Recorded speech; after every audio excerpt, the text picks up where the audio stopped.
Welcome to this explainer. If you've ever looked at a game and wondered, how on earth did they get thousands of influencers to play this without the creator manually DMing every single one? Well, you are in exactly the right place. Today, we're diving into the Snake Legends Closer AI. It's this fascinating tactical quest where ordinary players use automated, guided assistants to basically become high-level outreach operators. It is a brilliant system, and honestly, the psychology behind it, you can totally apply it to your own everyday communication. So let's just get right into it. Think of our roadmap today as your ultimate mission map. We've got 6 main stops: the mission, defining roles, booting the AI, the core route, tactical mechanics, and finally, danger zones and handoff. Section 1, the mission, escaping the algorithm.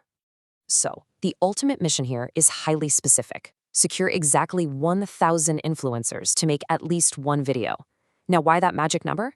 Because hitting that massive critical mass, it literally completely removes the game's dependence on the totally unpredictable Roblox algorithm. It flips the script, turning the creators themselves into your repeatable acquisition engine. But let's think about the math for a second. A single founder absolutely cannot personally DM everyone to hit that scale without completely burning out. It would take years.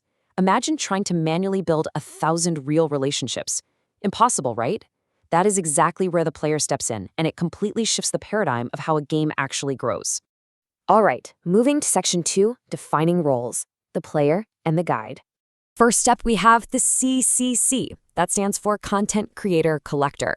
If you're stepping into this role, here's a massive sigh of relief for you. You are not expected to be some slick, polished salesperson.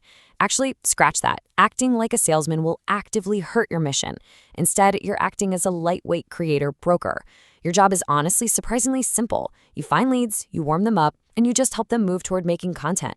You're basically just building a bridge. You're making genuine human connections without any of the gross pressure of a hard sell. And secondly, you have Closer AI. Think of this as your absolute tactical GPS for the entire outreach process.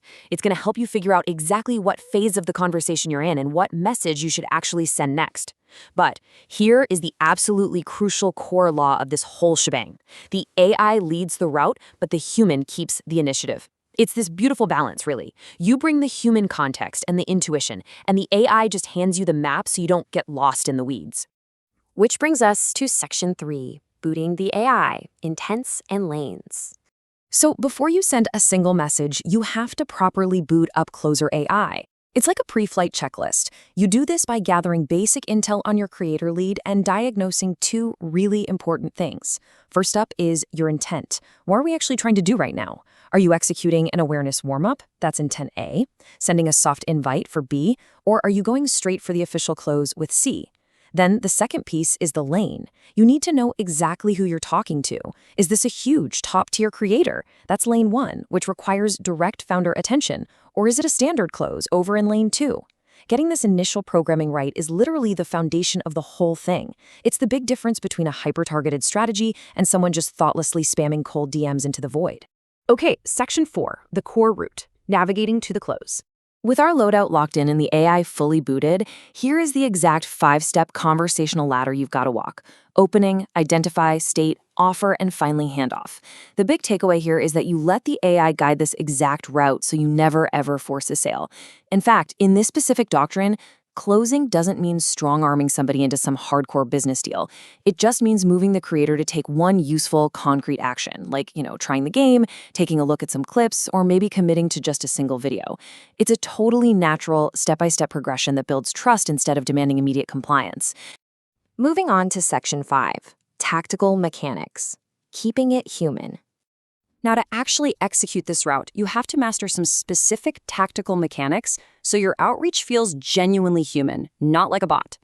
And there's a really stark contrast here between what we think works in business and what actually works in the wild. This doctrine dictates a native send approach. Basically, short, casual, human message clusters, literally the exact kind of texts you'd naturally fire off to a friend, are going to beat polished, heavy corporate paragraphs every single time.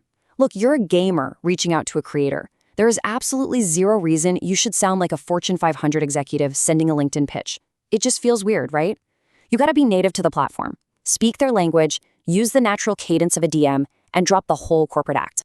And to prevent what the training calls AI smell, that fake, overly friendly familiarity that makes everyone instantly cringe, you are strictly restricted from using complex message structures right out of the gate. Take the X plus Y plus Z formula. That's where you state a fact connected to a benefit and then ask a question. Great structure. But if you only have weak intel on a creator, just use a simple sentence opener. You only unlock the right to use detailed formulas like X plus Y plus Z if you have what's called a true public anchor. This means you can reference something super specific pulled straight from that creator's actual public videos. Doing this keeps you honest, and it ensures you never sound like an AI trying to fake a deep relationship. You also have to deploy what's called the product truth guard when communicating the game's value. This means mirroring the creator's specific style to highlight the game's wildly funny, chaotic moments. We're talking greedy turns, hilarious food steals, and those totally relatable panic deaths. But, and this is a massive but, there is a strict line. You have to protect the product's truth. Never, ever frame Snake Legends as having broken physics or janky movement unless the specific footage you're sharing proves it for a comedic angle. The goal is to highlight the fun chaos, right? Not to accidentally trash the core mechanics of the game you're pitching. All right, the final stretch. Section 6, Danger Zones and Handoff, Crossing the Finish Line. As you get closer to the end of your quest and the creator is showing real interest, you absolutely must navigate around some fatal traps. These are your giant flashing red warnings. During the offer stage, I know it's incredibly tempting to just sweeten the deal to get an easy yes, but you must absolutely never promise guaranteed payment, custom skins, guaranteed creator codes, or direct founder attention. Why? Because promising these restricted values instantly compromises the entire mission. It creates massive expectations that the game's economy and the founder's schedule literally cannot fulfill. And once you break that trust, man, you just burn down the bridge you spent so much time carefully building. So, instead of offering those restricted values, you're going to rely on canonical recall. This just means pulling and using the exact, pre-approved, totally safe phrasing provided by Closer AI. For example, if a creator asks for a custom code, you don't promise one. You just say, hey, creator codes are possible if we move forward. Or if they ask about money, you use a safe anchor. Something like, I wouldn't frame it as a paid deal right away. First, let's see if the game and these clips fit your format, and then we can talk rewards. You see, you keep it completely safe, you keep it honest, and you never overpromise. And this brings us to the final boundary. Your quest formally ends at the handoff. Once the creator agrees to a next step, your job is simply to prep the CRM notes and pass them along to the system.